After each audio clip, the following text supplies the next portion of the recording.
La recomendación de tener estos multiplexores descritos de forma genérica es porque observen que, por ejemplo, este multiplexor A1 se puede utilizar como parte de un multiplexor más grande.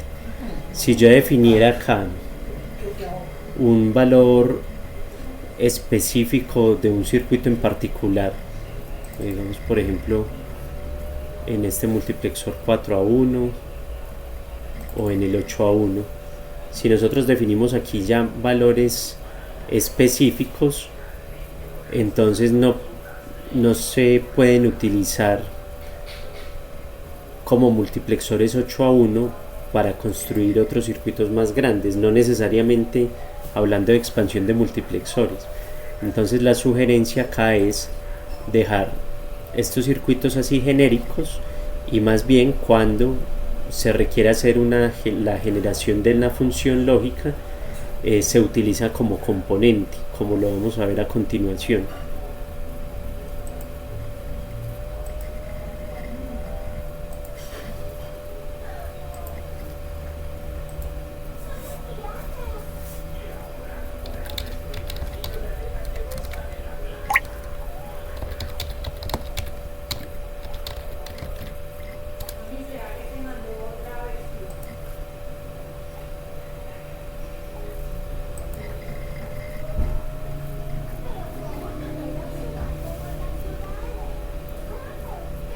En este caso, volvemos a mirar la tabla inicial. Los puertos de entrada serían estas variables w, x, y, z, y el puerto de salida sería f.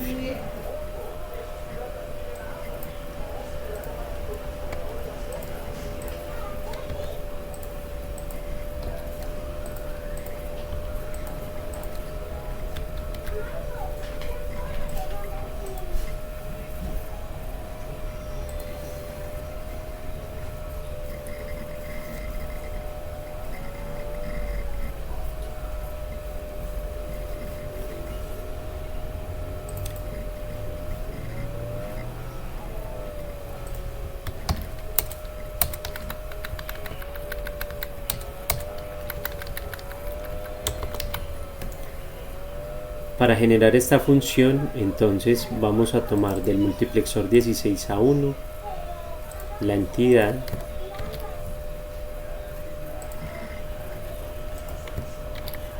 y la declaramos como componente en la arquitectura.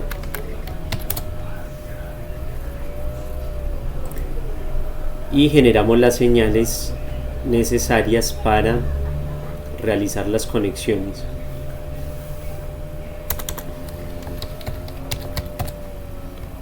Creamos una señal D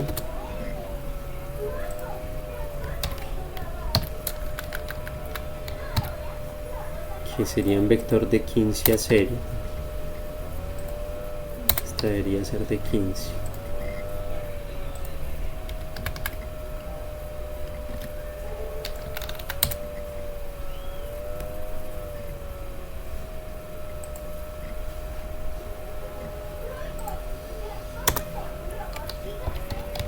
Una señal S que también es un vector pero de 3 a 0, y realizamos el mapeo de puertos correspondiente. Este sería un único MUX, que es un MUX 16A1,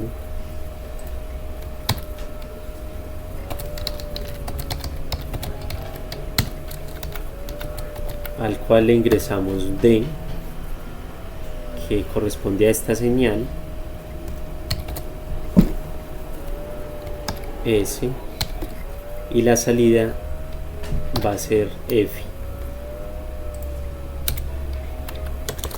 Ahora, para que este multiplexor quede funcionando o genere la función lógica en la que estamos trabajando, miramos acá cuáles son los valores que deben tomar cada una de las entradas del multiplexor.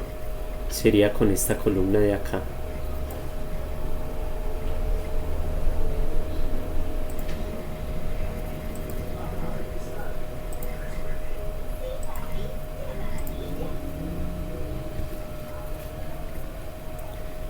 Y observemos lo siguiente, que podemos generar directamente el vector, y entre comillas, o para esto entre comillas dobles, colocaríamos los valores desde la combinación 15 en forma descendente hasta la 0. Entonces sería 0, 1, 1, 0, 0, 1, 1, 0, luego 1, 0, 0, 1, 1, 0, 0, 1, 0, 0, 0, 1 y 1, 0, 1, 0. Listo. De tal forma que este corresponde a la posición 0 y este a la posición 15, y tienen una correspondencia con las combinaciones que vemos acá. Y para definir la entrada de selección,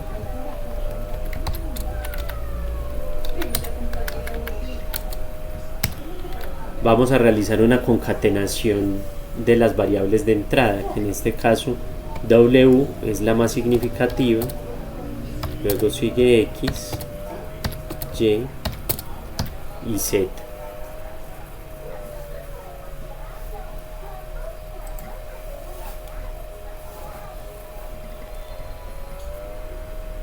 Y así podemos conservar el multiplexor 16:1 genérico, y lo que hacemos es cambiar los valores de las entradas ya para generar diferentes tipos de circuitos o de funciones para 4 variables. Digamos que esta parte se conservaría para la entrada de selección, y este vector o este valor es el que se debería cambiar en el caso que se requiera generar una función diferente. Pero el MUX 16:1 sigue conservando su arquitectura inicial, y es un código que puede ser reutilizado en otros diseños.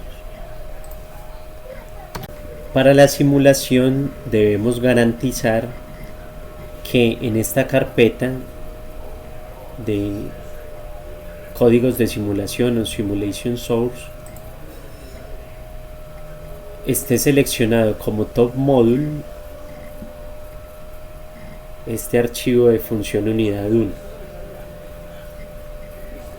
Cuando no es así, entonces debemos hacer clic derecho en el archivo y seleccionar esta opción de definir como el módulo de más alta jerarquía, CEDAS-TOP.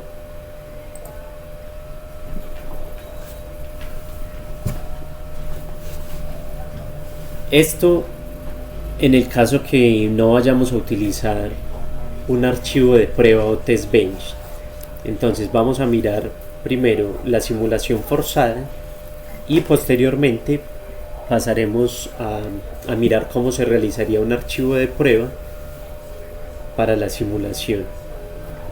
En el primer caso, estando este código como el top module para simulación, seleccionamos correr simulación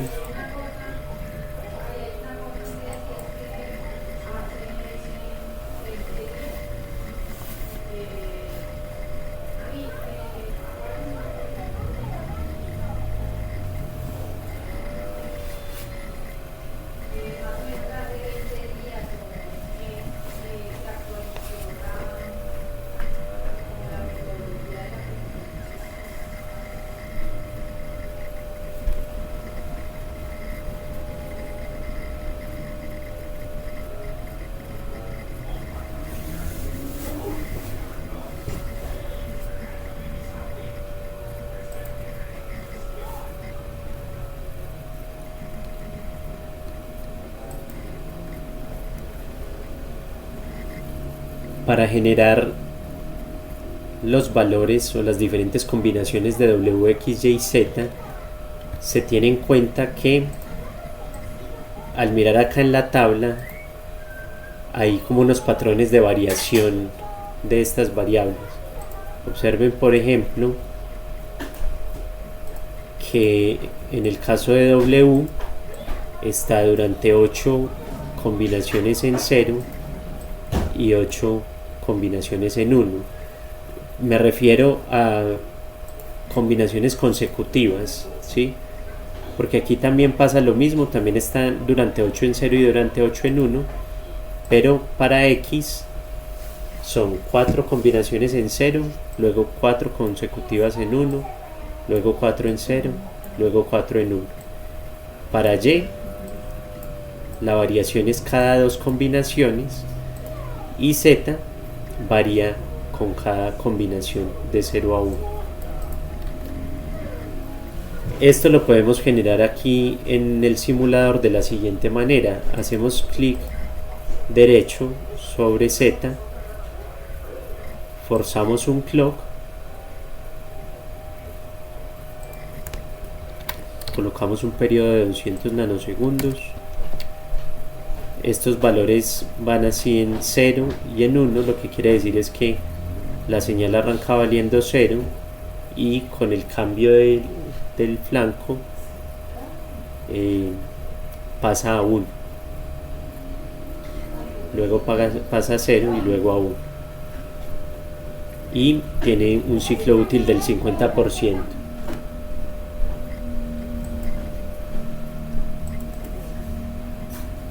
Para Y también vamos a hacer algo similar, forzamos el clock, pero duplicamos el valor del periodo colocado para Y. Entonces ponemos 400 nanosegundos.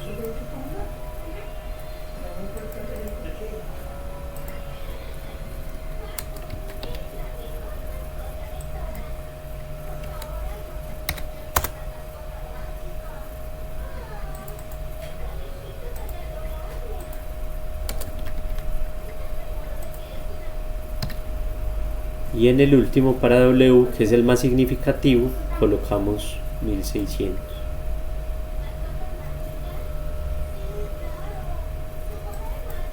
Y ejecutamos la simulación por un intervalo de 1600 nanosegundos.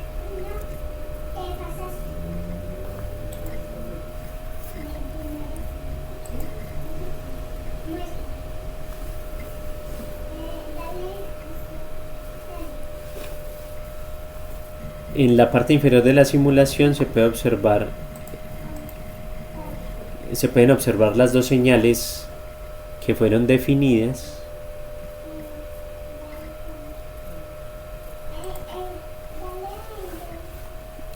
Y en el caso de la entrada de selección podemos ver cómo hay una variación desde 0 hasta 15. O sea que efectivamente ahí tenemos todas las combinaciones posibles. Lo que tendríamos que confirmar es que F tiene los valores que aparecen en la tabla de acuerdo al valor de la entrada de selección, ¿cierto?